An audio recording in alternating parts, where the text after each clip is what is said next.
नंतर कथा सोडून द्यायच्या का नाही, कथा करायच्या. पण बरं का लक्ष्मण दादा, महाराष्ट्रभर कथा करत असताना संजीव तुम्ही तुमच्यातला एक एक रुपये पावती फाडण्यासाठी देतात. सुनील महाराजांनी सगळ्यांचे नावं घेतले बघा. आता त्याच दक्षिणातून, यजमानाच्या दक्षिणातून महाराज लोकांना दक्षिणा दिली जाते. मोठा एक संकल्प बरं का दत्ताभाऊ केशव मामा, तुम्ही यजमान आहात यावर्षीचे, तर मोठा संकल्प यावर्षी मी सोडलेला आहे. तर इथून पुढे म्हणजे 2030-31च्या नंतर तुम्ही जी दिलेली दक्षिणा असेल, काय 40, 50, 60, 70 हजार काय असेल तुमची इच्छा, म्हणजे केला इशारा जाता जाता बाकी काहीच नाही, काय तुमची जी इच्छा असते, तर ते 30च्या नंतर 2030-31च्या नंतर टोटल आलेला पैसा अनाथ लेकराच्या आश्रमाला द्यायचा आहे. टोटल अनाथ आश्रम आणि वृद्धाश्रम. आपल्या पात्र तालुक्याचं नाव अख्ख्या महाराष्ट्रात नाही, विश्वात घातलं पाहिजे. भारतात नाही तर अख्ख्या विश्वात, पूर्ण विश्वात. मी जो पैसा देणार आहात, जे मुलं मायाबापाला सांभाळत नाही त्यांनी आजपासूनच नोंदणी माझ्याकडे करा. काळजीच करू नका, आजपासून तुमचा मुलगा म्हणून मी सांभाळ करणार नाही, काही चिंता करायची नाही, बिलकुल. त्यांचा सांभाळ करण्यासाठी आपल्याला परिसरात 15 ते 20 गुंठ्याची जागा हवी. जर एखादा दानशूर व्यक्ती असा जर भेटला तर मला संपर्क साधा, जेणेकरून त्या 10, 15, 20 गुंठ्यामध्ये आपल्याला अनाथ आश्रम आणि वृद्धाश्रम तयार करायचा आहे. मृत्यूच्या समयाला सिंधुताई सपकाळांची एक इच्छा होती. माझ्याकडे लक्ष द्या, ते चालत राहतं, माझ्याकडे ध्यान द्या. सिंधुताई सपकाळांची इच्छा होती की अख्ख्या विश्वामध्ये, अख्ख्या भारतामध्ये अनाथ आश्रम ओपन झाला पाहिजे. कमीत कमी प्रत्येक जिल्ह्यामध्ये झाला पाहिजे. अनाथ आश्रम झाला पाहिजे, वृद्धाश्रम झाला पाहिजे. सिंधुताई सपकाळांची इच्छा होती.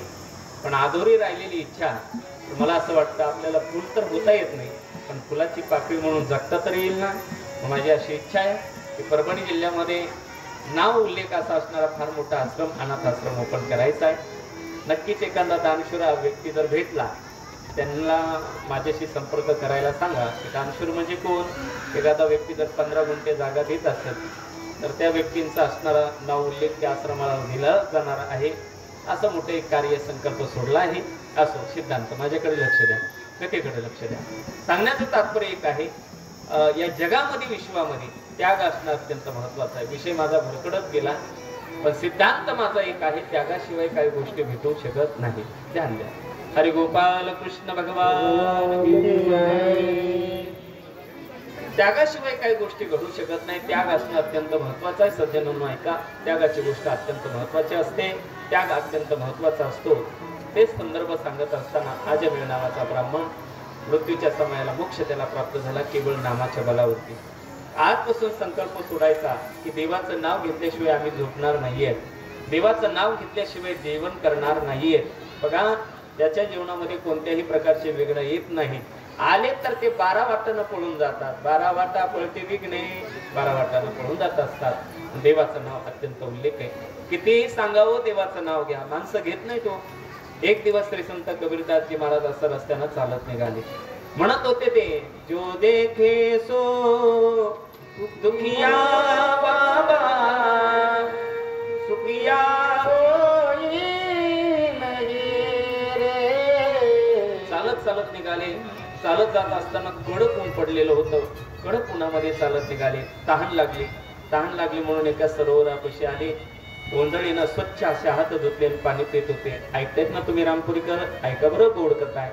कबीरदासजी महाराज पाणी पित असताना 10-15 माता मावल्या तिथं घागरीनं पाणी भरत होत्या. पूर्वीच्या काळामध्ये असं नळ, हापसे वगैरे नव्हते. महाराज गंगेवरती पाणी आणायला जावं लागायचं, सरोवरावरती जावं लागायचं, विहिरीवरती जावं लागायचं. त्याच गावच्या काही 10-15 माता मावल्या तिथं घागरीनं पाणी भरत होत्या.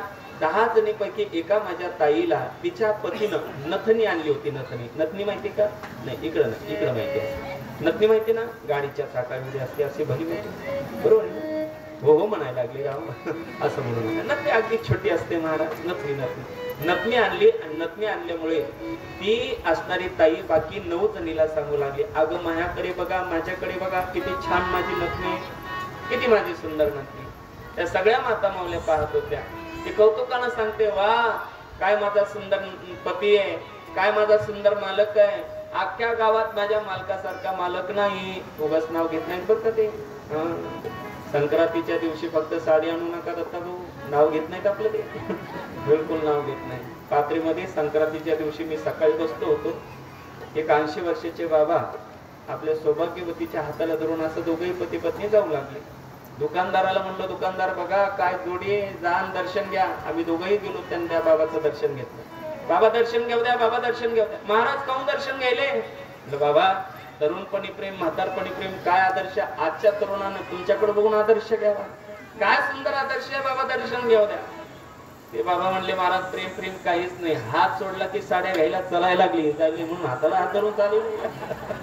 खूप अवघड आहे महाराज, खूप कठीण आहे. बघा सांगण्याचं तात्पर्य, उगाच कोणी कोणाचं नाव घेत नसतं गड्या.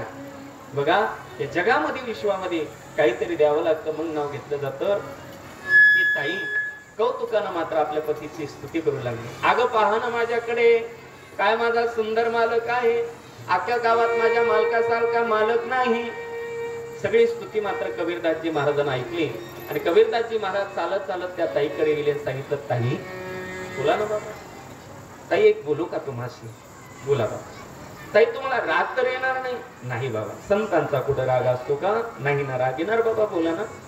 ताई मी आल्यापासून पाहतो 15 मिनिटापासून तुम्ही स्तुती कोणाची करत आहात? बाबा लाजली बिचारी. बाबा 10 वर्ष झाले लग्नाला, मग मालकानं साधा सोन्याचा फुटका म्हणून सुद्धा घेतला नव्हता. मग आता 10 वर्ष नंतर नथनी घेतली म्हणून कौतुकानं त्यांचं नाव घ्यायला लागले. कोण म्हणली? ती बिचारी ताई. कबीरदासजी महाराजाला थोडासा राग आला. ताई मालकाचं नाव घेता का? म्हणे हो. सकाळपासून किती वेळा नाव घेतलं तुम्ही? बाबा खोटं बोलत नाही बरं. आण घेऊन सांगते, आण म्हणजे शपथ. आण घेऊन सांगते मालक, हे बघा बाबा सकाळपासून मालकाचं 1000 वेळा नाव घेतलं. कबीरदासजी महाराज हसले. बाबा काहून हसायला लागले तू? ताई ज्याचं नाव घेतलं ना तुम्ही चांगली गोष्ट आहे, त्याग केला तुम्ही चांगली गोष्ट आहे, पण ऐका बाबा. हो ताई ऐका, ऐका ताई. नतनी दीजिस यारने, कबीरदासजी महाराज म्हणतात, नतनी दीजिस यारने उसको सुमरत बार बार और नाक दिया जिस यारने उसको भूल गई ना. ताई ज्याचं तुम्ही कौतुक करतात त्या पतीनं तुम्हाला नथनी दिली म्हणून 1000 वेळा नाव तुम्ही सकाळपासून त्याचं घेतलं का?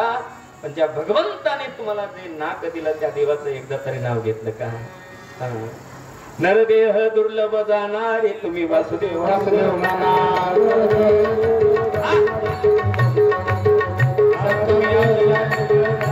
तुम्ही वासुदेव वासुदेव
सेवा करणं अत्यंत महत्वाचं आहे. त्या देवाची जर सेवा नाही केली तर काय होईल तर महाराज या ठिकाणी सांगण्याचा प्रयत्न करतात.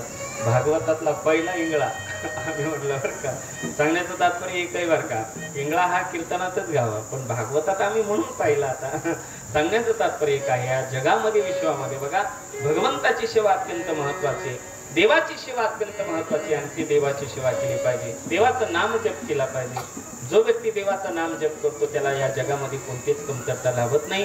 कबीरदासजी महाराज तेच त्या ताईला सांगण्याचा प्रयत्न करतात, ज्या भगवंताने, ज्या देवानं, ज्या पतीनं तुला इकडे पाहत असताना नतने दिले त्या पतीचं तू 1000 वेळा नाव घेतलं, पण ज्या भगवंतानं ती असणारी नतने घालण्यासाठी नाक दिलं त्या देवाचं एकदा सुद्धा नाव नाही घेतलं. तीच परिस्थिती आपली झालेली आहे. आणि या जगामध्ये देवाचं नाव घेणं अत्यंत महत्वाचं आहे, नामस्मरण करणं अत्यंत महत्वाचं आहे. आजमेळ ब्राह्मण अंतसमयी भगवंताचे चिंतन करून नाम धारण करून त्याला मोक्ष प्राप्त झाला, इथपर्यंत ही कथा सांगितली जाते. आणि तेच पाहत असताना षष्ठम स्कंदाला पूर्णविराम दिला जातो. पुढेही भरपूर कथा आहे, परत वेळेच्या अभावी आपल्याला सामोरे जायचं आहे. त्या सुंदर कथेचा विचारही या ठिकाणी पाहण्याचा प्रयत्न करायचा आहे. हरी गोपाल कृष्ण भगवान. सप्तम स्कंदाला सुरुवात करायची, सर्वांनी हात जोडायचे आहेत, पाठीमागे 3 वेळा सर्वांनी मंत्र गायचा आहे. ओम नमो भगवते वासुदेवाय. ओम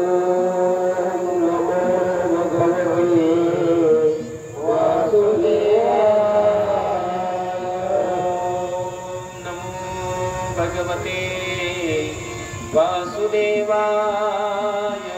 ओम नमो भगवते वासुदेवाय.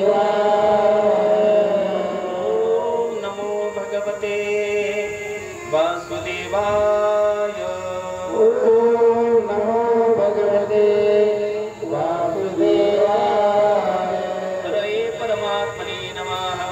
क्लेशनाशाय गोविंदाय नमो नमः. राजोवाच समप्रिय सुरुद्रह्मन् भूतानां भगवान् स्वयं इंद्रशार्ते कथं दैत्यान दिक्षो यथा. हरि गोपाल कृष्ण भगवान की जय. सुंदर या कथेचं वर्णन सांगत असताना शुकाचार्य महाराज परीक्षित राजाला सांगतात, राजन, या जगतामध्ये विश्वामध्ये परमार्थ करणं अत्यंत महत्वाचं आहे, परंतु पुढे हिरण्याक्ष नावाच्या दैत्याचा उद्धार झाल्याच्या नंतर या जगामध्ये हिरण्यकशिपू नावाचा दैत्य भयंकर असा त्रास देत आहे. हिरण्यकशिपूचा बंधू म्हणून हिरण्याक्ष होता. हिरण्याक्षाचा उद्धार झालाय, परंतु हिरण्यकशिपूला असं वाटलं माझ्या भावाला मारणारा तो देव, त्या देवाला शिक्षा दिली पाहिजे, देवाला मारलं पाहिजे. पण त्याला जर मारायचं असेल तर आधी शरीरात बल पाहिजे ना, ताकद पाहिजे, पण मारावं कसं, हा विचार अंतःकरणामध्ये आलाय. आणि हा विचार आल्याच्या नंतर त्याला कळालं मला तप करावं लागेल. तपसाधना करण्यासाठी, अनुष्ठान करण्यासाठी तोच असणारा मंदराचल नावाचा पर्वत आहे, त्याच्या दरीमध्ये तो जातोय.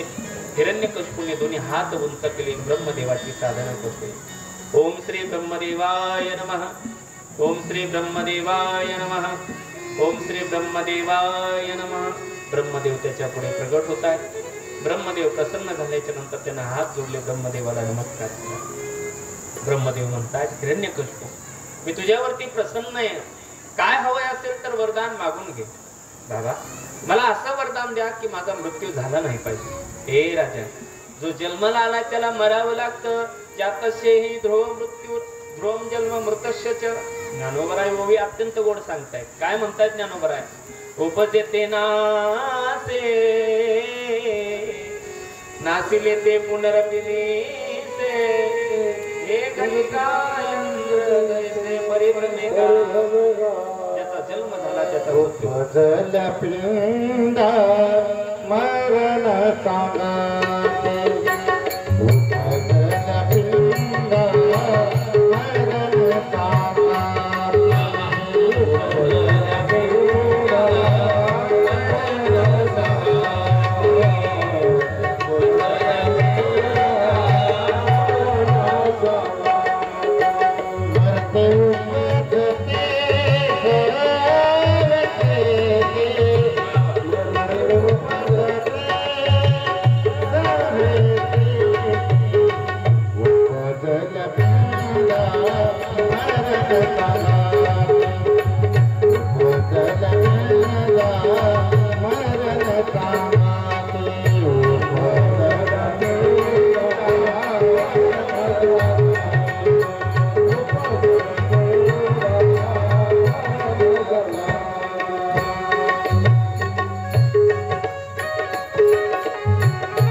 यावेळेस पाहत असताना त्यानं वरदान मागितलं, ब्रह्मदेवा मला असं वरदान द्या, माझं मरण सकाळी नाही रात्री नाही तथा असतो.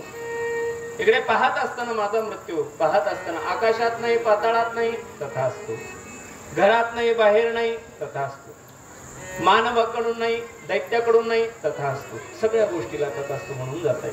शस्त्राने नाही अस्त्राने नाही तथा असतो, प्राण्याकडून नाही पक्षाकडून नाही तथा असतो. एवढंच नाही, सगळे वरदान मागत असताना त्यांना असं एक वरदान मागितलं, माझा मृत्यू सजीवाकडून नाही निर्जीवाकडून नाही तथा असतो.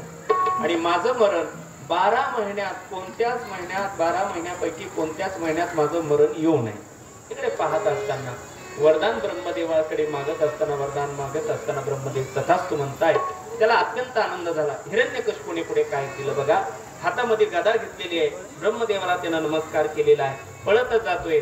इकडे सर्व त्रिपुंड त्यांना नष्ट करायचं ठरवलेलं आहे. सगळ्या देवतांना तो त्रास देतोय, गायींना त्रास देतोय, साधू संतांना त्रास देतोय. सर्व देवता भगवंताकडे जात आहेत. देवाच्या चरणावरती नमस्कार केला, श्रीहरीला विनंती केली, देवा तुम्ही लवकरात लवकर अवतार धारण करा आणि या दुष्टाचा नायनाट करा. भगवंतानं सांगितलं काही प्रकारची चिंता करू नका, याच्या पोटी माझा एक भक्त जन्माला येणार आहे, त्याचं नाव आहे भक्त प्रल्हाद. त्यावेळेस त्याचा जन्म होईल, त्यावेळेस मी नृसिंह अवतार धारण करणार आहे. भगवंताने इकडे सर्व भक्तगणांना आशीर्वाद दिला. सर्व भक्तगण देवाला नमस्कार करून निघून जात आहेत.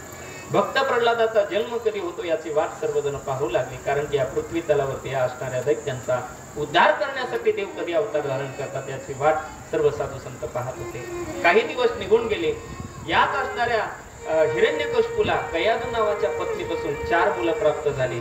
त्यापैकी भक्त प्रल्हाद सुद्धा जन्माला येतात. भक्त प्रल्हाद महाराज की. भक्त प्रल्हादाने ज्यावेळी जन्म घेतला त्यावेळेस त्रिपुंडामध्ये खूप असा आनंद प्राप्त झाला. साधू संतांना आनंद झाला, गोमाता सुद्धा आनंदित झाली, ब्राह्मण देवतेला सुद्धा आनंद झाला, साधू संत सुद्धा आनंदित झालेले, सर्वजण नाचू लागले, गात होते. काही दिवस निघून जात आहेत. भक्त प्रल्हाद आता 5 वर्षाचे झाले. आपल्या मुलाला राक्षसी विद्या शिकवली पाहिजे हा निश्चय त्यानं केलेला आहे. आपल्या मुलांना राक्षसी विद्या शिकवावी म्हणून हिरण्यकशिपूने सर्वांना दवंडी दिलेली आहे. ऐका, आपल्या प्रत्येक विद्यालयामध्ये फक्त मांसाहार खायचा कसा, दुसऱ्याला त्रास द्यायचा कसा, गाईला मारायचं कसं, साधू संतांना मारायचं कसं, मदिरा प्यायची कशी, हे शिकवलं पाहिजे बरं का. हिरण्यकशिपूने सगळ्यांना सांगितलं. सगळ्यांना सांगितल्याच्या नंतर सर्वजण त्याचा हाहाकार माजलेला आहे. सर्व दैत्यगण सर्वत्र जातात. भक्त प्रल्हादाला सुद्धा त्या शाळेमध्ये पाठवलं. गुरुजींना सांगितलं, ऐका मुलांनो, या जगताचा स्वामी कोण असेल तर तो म्हणजे हिरण्यकशिपू. त्यावेळेस भक्त प्रल्हादाला राग आला. ओ गुरुजी, तुमची पगार जास्त आहे म्हणून त्याचं नाव घेता का तुम्ही? नाही रे प्रल्हाद, तुझे जरी बाबा असले ना तर त्याचं नाव नाही ना घेतलं तर तो आम्हाला मारून टाकेल याची भीती वाटते. भक्त प्रल्हादानं सांगितलंय, बघा, प्राण जरी गेला तरी चालेल परंतु त्या देवाचं नाव घ्यायचं कधी सोडायचं नसतं. बघा, त्यावेळेस पाहत असताना भक्त प्रल्हादाला गुरुजी म्हणतात, पुरा, अरे तू म्हणतोयस तू 101% खडय रे राजा, काय करावं रे, तुझ्या वडिलांच्या पुढे कोणाची सत्ता चालते का? कोणाची सत्ता चालत नाहीये. त्यावेळेस पाहत असताना हळूहळू काही दिवस निघून जात आहेत. भक्त प्रल्हादाला पाहण्याची इच्छा हिरण्यकशिपूला झालेली. शाळेतून आणलेलं आहे. भक्त प्रल्हादाकडे पाहून इकडे हिरण्यकशिपूला खूप असा आनंद झाला. ये बेटा ये. चालत चालत आलेल्या प्रल्हादाला आपल्या मांडीवरती बसवलं, तोंडावर हात फिरवला, डोक्यावर हात फिरवला. हिरण्यकशिपू म्हणतो, बेटा हे प्रल्हाद, बोला ना बाबा, काय शिकवलं राजा तुला गुरुजीनं? बाबा खरं सांगू का तुम्हाला? बोल बेटा राजा बोल. बाबा, या जगामध्ये विश्वामध्ये नारायणाशिवाय काहीच खरं नाही हे शिकवलं. त्याची तोळपायाच्या मस्तकाला गेली राग आला. अरे आपल्या दुश्मनाचं नाव घेतोय का? आता खडग घेतलं. पोराचा काय गुन्हा? त्या गुरुजीनं शिकवलं असतं. पळत गेला, गुरुजीच्या मानेवरती असं खडग मारणार. तितक्यामध्ये भक्त प्रल्हाद म्हणतोय, बाबा गुरुजीला मारू नका, सोडून द्या. पोरा यानं शिकवलं ना रे तुला? नाही बाबा, गुरुजीनं शिकवलं. कोणी शिकवलं तुला? बाबा मला कोणी शिकवलं नाही हो. अरे तुला मग देवाचं नाव मुखाला का आलं? बाबा जन्म घेतल्यापासून मी त्याला जीवनच समर्पित केलं, मला त्याचंच वेड लागलेलं. बघा काय काय माणसाला देवाचं एवढं वेड असतं महाराज, एवढं वेड असतं विचारूच नका, खूप वेड असतं. इथं आपल्या कथेमध्ये बसलेले आमचे निर्वळ साहेब कथेला आलेले बघा, वडीचे ते जावई आहे. दिवसभर जर कळालं कुठं कीर्तन आहे, घरचं काम सोडून फक्त कीर्तनासाठी जातात, कथेसाठी येतात. एक कथेमध्ये बसलेले बघा या ठिकाणी जवळपास वर्षातून 10 ते 15 हजार रुपये फक्त साधू संतांना दान करतात. म्हणजे त्रास आहे त्यांना, मला वाटतं ऑपरेशन झालेलं आहे त्यांचं. त्यांनी ठरवलं, महाराज मी माझं जीवनच जगासाठी समर्पित करतो. एवढं मोठा त्याग जीवनात असता, काय मोठा त्याग आहे. असे काय काय माणसं असतात ते जगासाठी, संसारासाठी जगत नसतात हो, ते फक्त देवासाठी जगत असतात. असं जीवन असतं काय काय. हे दृश्य पाहत असताना हिरण्यकशिपू बोलत होता, बेटा तू जर त्या देवाचं नाव घेतलं तर तुला मारून टाकलं जाईल. बाबा विचार कसा करता, मारून टाका ना मला. अरे याला पकडा, उंच टेकडीवरती न्या, ढकलून द्या याला. हिरण्यकशिपूने ज्यावेळेस आज्ञा केली, भक्तगण इकडे पाहत असताना सर्व राक्षस धावत येतात. धावत आल्याच्या नंतर इकडे भक्त प्रल्हादाला पकडलं, उंच टेकडीवरती नेलं, ढकलून देणार. तितक्यामध्ये भक्त प्रल्हादानं देवाचा धावा केला. नारायणा नारायणा ओम नमो श्री नारायण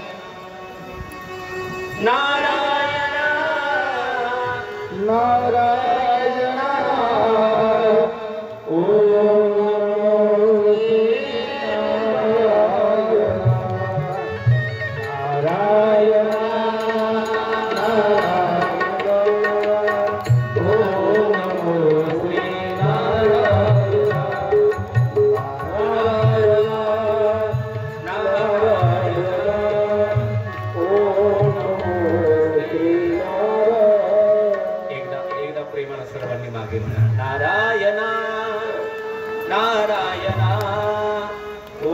नमो नारायण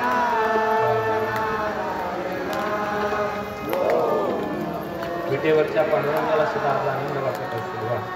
नारायण नारायण ओम नमो श्री नारायण नारायण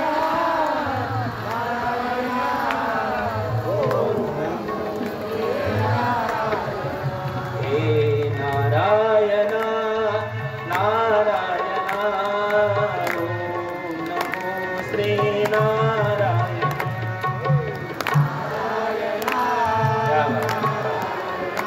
क्या बात है, काय आवाज आहे रामपुरीकर तुमचा, वा बराबर तुमच्या पोटी जन्म घ्यावा, काय आवाज आहे, वा नारायणा नारायणा ओ नमो श्री नारायण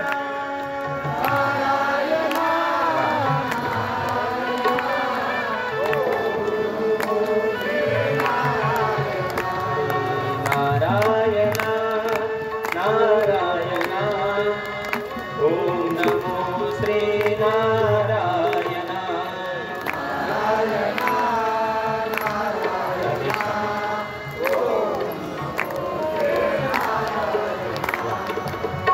सुंदर भक्त प्रल्हादाने देवाचा धावा केला. विश्वदिता देवाला अलगत उचललं, जमिनीवरती सोडलं. देवा माझं रक्षण तुम्ही केलं. देवरा केताया मारील जो कोणी, देवाचं रक्षण असेल तर मारील कोण. भक्त प्रल्हाद पुन्हा चालत आलेला पाहिला, हिरण्यकश्यपाला रागावला. अरे याला ढकलून दिलं होतं ना, कसं जगलं हे. बाबा हे तर जिवंत आहे, याला मारून टाकलं पाहिजे. हत्तीला मदिरा पाजवली, हत्तीला मदिरा पाजवली, रणांगणामध्ये भक्त प्रल्हादाला आणलेला आहे. त्या हत्तीकडे पाहिलं, भयंकर असणारे त्याचे लाल बुंद डोळे, मोठ्याला असणारा तो हाती होता, मोठ्याला त्याचे दात होते. पळत आला, तो मारून टाकतोय का काय याची भीती भक्त प्रल्हादाला वाटत नाहीये.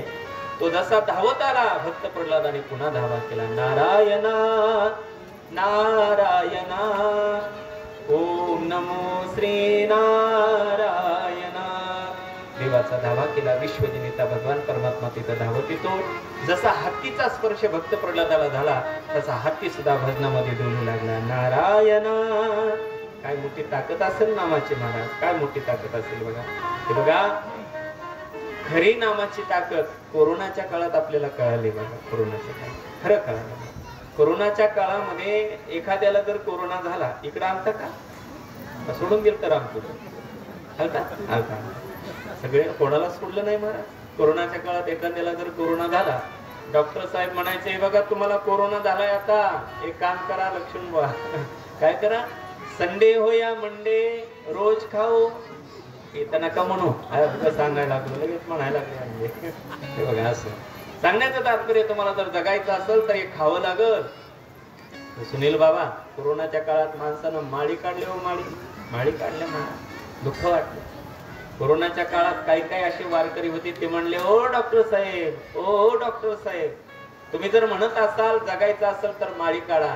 आमच्या आजोबानं कधी माळ काढली नाही हो, बापान कधी माळ काढली नाही. हे बघा मरल, ओ डॉक्टर साहेब मरल, पण माझ्या गळ्यातली माळ निघणार नाही. याला खरा वैष्णव म्हणा, याला खरा वारकरी म्हणा. नाही निघल्या महाराज काही काहींच्या गळ्यातल्या माळ. हे दृश्य पाहत असताना भक्त प्रल्हादाने हे सर्व कार्य केलं. अंधाऱ्या खोलीमध्ये बंद केलं, अन्न पाणी सुद्धा बंद केलं, तरी सुद्धा भक्त प्रल्हादाला काही होत नाही. अरे विषारी साप सोडले, विषारी साप सुद्धा त्या भजनात असे बोलले. नारायणा नारायणा ओम नमो श्री नारायणा. साप सुद्धा भजनात बोलत होते महाराज. काय सामर्थ्य असेल वाणीचं बघा. काय काय लोकांच्या वाणीमध्ये एवढं सामर्थ्य असतं, ते सहज जरी बोलले तर त्या गोष्टी खरे होऊन जातात. मोठं सामर्थ्य असतं वाणीचं बघा. साधनेचं सामर्थ्य असतं, अनुष्ठानाचं सामर्थ्य असतं बघा. भक्त प्रल्हादासाठी देव धावत आलेला आहे. अरे कयादू मातेच्या हातामध्ये विषाचा प्याला दिला, तोच विषाचा प्याला भक्त प्रल्हादाने आईच्या हातातून हिसकावून घेतला. गट गट वेस पिलं, तरी सुद्धा काही होत नाही. हिरण्यकश्यपूला चिंता पडली, हे मरत नाहीये. हिरण्यकश्यपूची बहीण तिथं येते, तिचं नाव होलिका. होलिका माता म्हणते दादा काऊन टेन्शन घ्यायलाच रे तू. काय सांगावं ताई, आपल्या कुळामध्ये एक हरिभक्त पारायण जन्माला आलंय, ते मरता मरत नाही, काय करावं हे कळत नाही. एक काम कर म्हणे, काय, मला अग्निदेवाचं वरदान आहे, मी अग्नीत जळत नाही, तुटत नाही, कापत नाही. मग मी त्याला सरणावरती घेऊन जाते, तू पेटून दे. हिरण्यकश्यपूला आनंद झाला. वा काय बहीण आहे, अशी बहीण सगळ्याला असावी, कोणाला असावी पण मला नसावी बाबा. त्याला आनंद झाला. काय बहीण आहे, काय सुंदर बहीण आहे, वा. भक्त प्रल्हादाला मात्र होलिका माता आवाज देते, प्रल्हाद काय हो आत्या, चाल आपल्याला सरणावरती जायचं. भक्त प्रल्हादाला असं वाटलं आत्याकडचं कोण तरी बरं असतं, पण दोन्हीचं सारखंच महाराज, जेथे जावे तेथे असं प्रकार महाराज. भक्त प्रल्हादाला कडेवरती धारण केलं, सरणावरती चालत गेल्या आणि चालत गेल्याच्या नंतर बसली महाराज ती मांडीवरती. भक्त प्रल्हादाला घेतलं, भक्त प्रल्हादाला कळालं लटिका व्यवहार सर्व हा संसार, सगळे सारखे महाराज, सगळे सारखे. बापही राक्षस कुळाचा, आताही राक्षस कुळाचे. अत्यंत दुःख झालं. शरण ज्यावेळेस असलेलं आहे, शरणावरती ज्यावेळेस बसवलं, पेटून दे रे दादा. अग्नी भडभड पेटत होता. अग्नी पेटत असताना असं म्हणतायत जसं ज्वाळा कोरचीवर वाढलेली आहे, होलिका माताला हळूहळू आता चटके बसू लागले. चटके बसत असताना प्रल्हाद, अरे मला चटके बसतात, अग्निदेवाचं वरदान असून चटके का बसायला लागले? भक्त प्रल्हाद म्हणला, त्या आताची चटके आता जळून तुम्ही खाक होणार आहेत बघा, मला काहीच होत नाहीये. देवराके तया मारील जो कोणी, नारायणा नारायणा ओम नमो श्री नारायणा ओम नमो श्री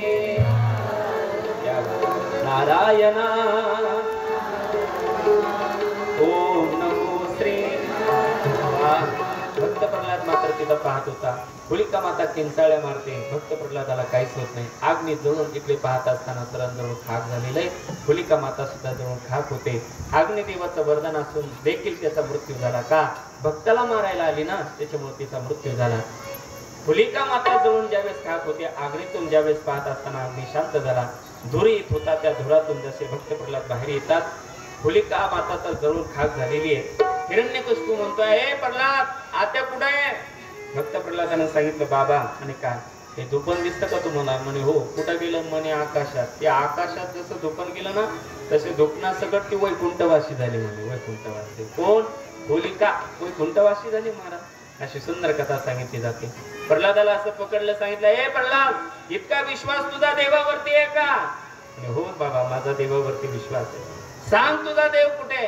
आता नैवेद्य लवकर आल्यामुळे तो लवकर सांगतो देव कुठे, नाहीतर त्याची कथा मोठी आहे बरं का. आता इकडे बघा, तुझा देव कुठे? बाबा विठ्ठल जळी स्थळी वराला, रीता घाव नाही उरला, आदिम्या दृष्टीने पाहिला विठ्ठलाची विठ्ठल. बाबा माझा देव सर्वत्र सर्वत्र तुझा देव असेल तर सांग, या खांबामध्ये तुझा देव आहे का?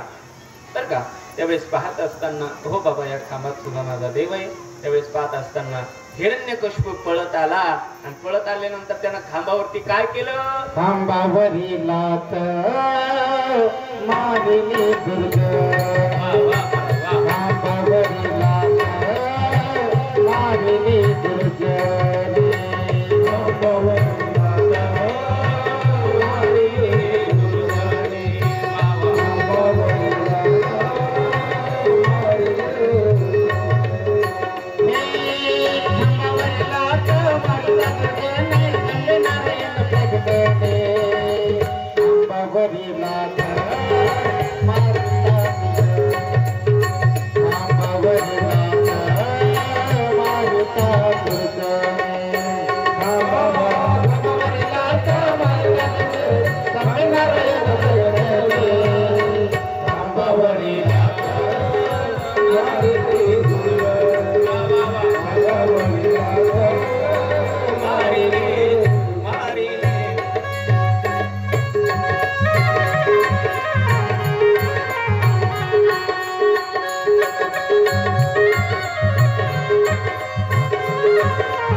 खांबावरती लात मारली. नरसिंह भगवान परमात्मे प्रगट झाले. गुर्र गुर्र गुर्र असा आवाज करतात. का? जबडा कोणाचा आहे तर सिंहाचा, डोळे कोणाचे तर सिंहाचे, धड पाहिलं तर नराचं. नरसिंह भगवान परमात्मा असे लांब लांब असणारे नख होते, लालबुंद देवाचे डोळे होते. देव धावत आला, सगळ्या राक्षसाला मारलं. त्याला असं पकडलं आणि पकडून असं गर गर गर गर फिरवलं. हिरण्यकशिपूला फिरवल्याच्या नंतर जमिनीवरती असं खाली पाडलं महाराज. खाली पाडल्याच्या नंतर मात्र त्याला असं पकडलं जातं, दारामध्ये आणलेलं आहे बघा, उंबरठ्यावरती त्याला आणलेलं आहे. तो मात्र म्हणू लागला, देवा तुम्ही मला मारतान कसे? म्हणजे काय झालं? माझं मरण घरात नाही, बाहेर नाही. देवानं सांगितलं, काय दिसतं बघ, उंबरठा आहे उंबरठा. देवा तुम्ही मला मारतान कसे? म्हणे काय झालं? माझा मृत्यू आकाशात नाही, पाताळात नाही. देवानं त्याला मांडीवर आडवं घेतलं. काय रे हिरण्यकश्यप, तुला आकाश दिसतं का पाताळ? देवा मला काहीच दिसायला गेलं. हे बघ तुझं मरण जवळ आलेलं आहे. विनाशकाले विपरीत बुद्धी. हे बघ तो म्हणू लागला, देवा तुम्ही मला मारतान कसे? आणि काय झालं? माझा मृत्यू प्राण्याकडून नाही, पक्ष्याकडून नाही, मानवाकडून नाही, दानवाकडून नाही. देव म्हटले, मी प्राणी का पक्षी, मानव का दानव? तू सांग बरं. तोंड पाहिलं तर सिंहाचं, धड पाहिलं तर नराचं. देवा पुन्हा मला एक ब्रह्मदेवाचं वरदान आहे. म्हणे कोणतं? माझं मरण सकाळी नाही, रात्री नाही. देव म्हणले, किती वाजले बघ बरं. तो म्हणला 4 वाजायला फक्त 3 मिनिटं बाकी आहे, दुपारची वेळ आहे, टेन्शनच घेऊ नको. 4च्या आत त्याला मारून टाकायचं बघा. चिंता करू नका, तुम्ही टेन्शन घेऊ नका ना, असं भगवंताने त्याला सांगितलं. बघ दुपारची वेळ आहे. देवा पुन्हा मला वरदान आहे ब्रह्मदेवाचं. म्हणे काय? माझा मृत्यू मात्र शस्त्राने नाही, अस्त्राने नाही. देव म्हणले, तुला मारण्यासाठी नख वाढवले. अरे बापरे, नख हे शस्त्र नाही, अस्त्र नाही. देवा माझा मृत्यू सजीवाकडून नाही, निर्जीवाकडून नाही. देव म्हणले, अरे नकच तर तुला मारणार आहेत ना. नख हे सजीव आहेत का निर्जीव? सांग बरं रामपुरीकर, माझा प्रश्न आहे तुमच्याकडे. नख हे सजीव आहेत का निर्जीव? बोला बोला, उत्तर द्या. तुम्ही जर उत्तर नाही दिलं तर 6 वाजूस तर कथा सोडणार नाही बघा. नख हे सजीव आहेत का निर्जीव? बोला बोला. अर्धे म्हणतात महाराज सजीव आहेत, अर्धे म्हणतात निर्जीव आहेत. माझं म्हणणं असं आहे की सजीवही नाही, निर्जीव सुद्धा नाही. महाराज आमचा विश्वास तुमच्यावर नाही, संतांची ये पायी हा माझा विश्वास आहे. तुमच्यावर नाही आमचा विश्वास, संतांच्या पायावर विश्वास आहे. पण प्रगट करून सांगा. मी प्रगट करून सांगतोय, ऐकतायत म्हणून सांगतोय बरं का. ऐका. नका जर तुम्ही सजीव म्हणाल तर सजीव वस्तूला मारल्याच्या नंतर त्रास होतो. हातात ब्लेड घ्या, ब्लेड पत्ती असते ना, पत्ती, ब्लेड घ्या आणि ती ब्लेड नखाला मारा. त्रास होतो का? त्रास होतो? नाही होत ना. तीच ब्लेड बोटाला मारा बरं, त्रास होतो का? मारू नका बरं. उगा सांगायला लागलो, घरी गेल्यास प्रयोग करता, करू नका. उगा ब्लेड घ्यायची, बोटाला मारायची, कशी त्रास होतो. मग जसं बोटाला मारल्यास त्रास झाल्यास तसं नखाला मारल्यास त्रास व्हायला पाहिजे होता. मग हे सजीव कसलं? सजीव नाहीये. अर्धी माणसं म्हटले होते ते निर्जीव आहे. नक हे निर्जीव सुद्धा नाही. आता निर्जीव कस का नाही? ऐका. हा मोबाईल आहे, प्रत्येकाकडे मोबाईल आहे. 1 वर्ष झालं मोबाईल घेतला, आता 1 वर्षानंतर तो मोठा व्हायला पाहिजे होता. निर्जीव वस्तू वाढत नाही. मग हे तर वाढतं. नक आहे तसे थोडीच राहते, ते वाढत राहतात. नाही काढले तर मोठाले होतात महाराज. मग हे निर्जीव सुद्धा नाहीये. नक हे सजीव सुद्धा नाहीये, नक हे निर्जीव सुद्धा नाही. देवा, ओ देवा म्हणे का, माझ्याकडे आता 4 वाजलेत म्हणा. हो, माझ्याकडे एक शेवटचंच वरदान राहिलं. म्हणे कोणतं? मला 12 महिन्यापैकी एकाही महिन्यात मरण नाही. देव म्हणले, राजा अरे तुला मारण्यासाठीच एक नवीन महिना तयार केला. कोणता? हा 13वा महिना. कोणता? अधिक मास. पुन्हा एक नाव आहे त्याला. मल मास. पुन्हा एक नाव पुरुषोत्तम मास. अजून एक नाव आहे धोंड्याचा महिना. अजून एक नाव आहे गुरुजी त्याला. सांगू? जावयाचा हलकड जात महाराज. त्या महिन्यात असं फुकतो बाबा, फ्रीज येऊ द्या, कूलर येऊ द्या, फॅन येऊ द्या, अंगठी येऊ द्या, लॉकेट येऊ द्या. हलकड जात कोणाची? इथं कोणी नाही ना महाराज. तुमच्या सगळं जावं येत नाही तर सगळेच जावं येत. पण ऐका, अधिक मासामध्ये सुवर्णदान केलंच पाहिजे. ज्याला बुडत्या घरचं धन आलं असेल त्यांनी तर लक्ष देऊ नये. अधिक मासामध्ये जर आपल्याला लेख नसेल तर कमीत कमी दुसऱ्याची लेख समजून त्या लेकीला वस्त्र द्या आणि सुवर्ण द्या. तुमच्या पाठीमागे आलेल्या बुडत्या धनाचा अधिकार असेल तर त्या बुडत्या धनाचा दोष तुम्हाला लागत नाही. मला लागत नाही. अधिक मासामध्ये एकतर वस्त्रदान करावे, अधिक मासामध्ये एकतर सुवर्ण दान करावं. कोणाला करावं? गाईला, संतांना आणि जावयाला सुवर्णदान केलंच पाहिजे. सगळे जावई खुश झाले. वा, महाराज असावा तर असा असावा. सगळ्यांना आनंद झाला. पण सत्य महाराज, अधिक मासाचं धोंड महात्मा तुम्ही ऐका. अधिक मासामध्ये सुवर्णदान घडलंच पाहिजे, अन्नदान घडलंच पाहिजे, वस्त्रदान घडलंच पाहिजे. का घडलं पाहिजे? 4 वाजून गेले, नाहीतर सांगितलं असतं. बघा पुढे ही कथा मला तुम्हाला सांगायची आहे. भागवत कथेचा जर कधी योग आला तर निवांत तुम्ही 5-6 तासाची कथा ठेवा. नक्कीच तुम्हाला अनेक कथा सांगण्याचा मी प्रयत्न करेल. आपल्याला कथेला 3-4 तास वेळ भेटतो. या वेळेमध्ये भरपूर काय मी सांगण्याचा प्रयत्न तुम्हाला करत आहे. असो, 4 वाजून 2 मिनिटाचा वेळ झालेला आहे. उद्याच्या कथेमध्ये आपल्याला खूप मोठा असा आनंद घ्यायचा आहे. आज कथेचे किती दिवस पूर्ण झाले? बोला बोला, किती दिवस झाले पूर्ण? 6. चार दिवस पूर्ण झाले. हे बघा, उद्या श्रीमद भागवत कथेचा पंचम दिवस आहे, 5वा दिवस आहे. उद्या सर्वांना एक सेवा देणार आहे. कराल का तुम्ही सेवा? सर्वांना सेवा असते. आता कथा झाल्याच्या नंतर तुम्ही प्रसाद घ्या. घरी गेल्याच्या नंतर विश्रांती झाली, कीर्तन ऐकायला या. कीर्तन झाल्याच्या नंतर ज्यावेळेस घरी विश्रांती करायला जा.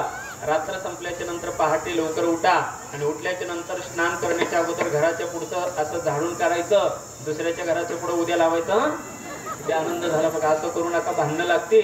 स्वच्छ आपलं घर स्वच्छ करा. उद्या सर्वांना विनंती आहे, कारण की उद्या कृष्ण जन्म आहे. काय कृष्ण जन्म? हे बघा, गोकुळातला कृष्ण परमात्मा रत्नेश्वराच्या दर्शनाला उद्या येणार आहे बरं का. हा, येणार आहे बघा. आलाच पाहिजे, कसा येत नाही तो पाहतो आपण बरं का.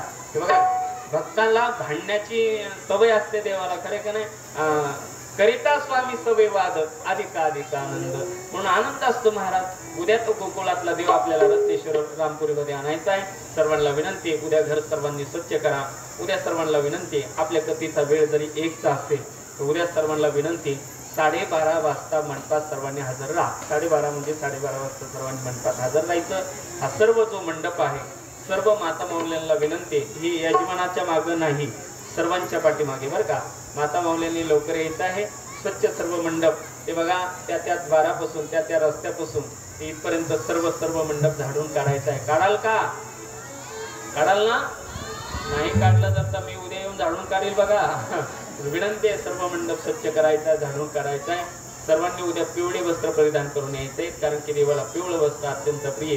पिवळा पितांबर असेला गगनी झळकला, गरुडावरी बैसुनी माझा कैवारी आला. सर्वांनी पिवळे वस्त्र परिधान करून यायचे आहेत. सर्वांना विनंती आहे, पुरुषांनी पांढरे शुभ्र वस्त्र परिधान करून या, अशी एक विनंती सर्वांना आहे. उद्या कृष्ण जन्म आहे. सर्वांना आनंदामध्ये कृष्ण जन्म थाटामाटामध्ये संपन्न करायचा आहे. पाळणा वगैरे बांधायचा आहे. उद्या झाकीवाले सुद्धा येणार आहेत बरं का दत्तभाऊ. झाकीवाले वगैरे आपण बोलवलेले आहेत, उद्याच्या सत्रामध्ये येणारच आहे. म्हणून आपण उर्वरित जी कथा आहे, उद्या प्रसाद आणत असताना सुंठवडा दिवड्या हा प्रसाद आणा, अशी विनंती करतो. झालेली पूर्ण सेवा माझे गुरुवर्य क्षत्रिय ब्रह्मनिष्ठ वेदशास्त्र संपन्न श्री गुरु कृपाळू स्वामी मनीषानंदपुरीजी महाराज रूढी पाटी मानवत झालेली पूर्ण सेवा भाऊंची आहे. भाऊंच्या चरणावरती सेवा समर्पित करतो. सेवेला पूर्ण करा. आज या सेवेमध्ये शूटिंग करण्याचा योग ज्यांचा लाभलेला आहे, आदरणीय आपल्या परिसराचं एक वैभव, सर्वांचे लाडके आणि आमच्या अत्यंत प्रिय स्वभावाचे असणारे वारकरी वैष्णव आमचे माऊली दादा काळे. दादा, तुमचेही मनापासून खूप खूप धन्यवाद. आज मुद्दाम ते शूटिंग करण्यासाठी आले. येतानाच त्यांनी सांगितलं की महाराज, तुम्ही 2030च्या नंतर मोठा संकल्प सोडणार आहे, मला तुमची एवढी एक शूटिंग काढू द्या. म्हटलं दादा काढावं, मला आज सांगायचं नव्हतं, पण तुम्ही शूटिंग काढणार आहेत म्हणून आज मुद्दाम मी सांगितलं बघा. असं तुमचेही मनापासून धन्यवाद. आपल्या कथेचे यजमान आदरणीय दत्तात्रयराव, त्याचप्रमाणे आपले केशवराव, या थोडी महात्म्यांच्या चरणावरती सेवा समर्पित. आज विशेष या कथेला ज्यांची उपस्थिती लाभलेली आहे, महाराष्ट्रातील एक सुप्रसिद्ध गायन सम्राट, गायन कोकिळा आणि गोड ज्यांचा स्वभाव आहे, आणि आल्यानंतर असं वाटलं आपली जुनी ओळख आहे, नवीन ओळख असं वाटलंच नाही मला. काय गोड स्वभाव आहे बाबांचा, किती गोड गायन आहे, ऐकतच राहा. आमचे लक्ष्मणजी बाबा पांचाळ, बाबांसाठी एकदा जोरदार टाळी वाजवायची आहे. त्यांच्या अलीकडे आमचे गोड व्यक्तिमत्व, माझे परम मित्र संजीव दादा ठोके, अलीकडे भागवताचार्य, आमचे गोड व्यक्तिमत्व.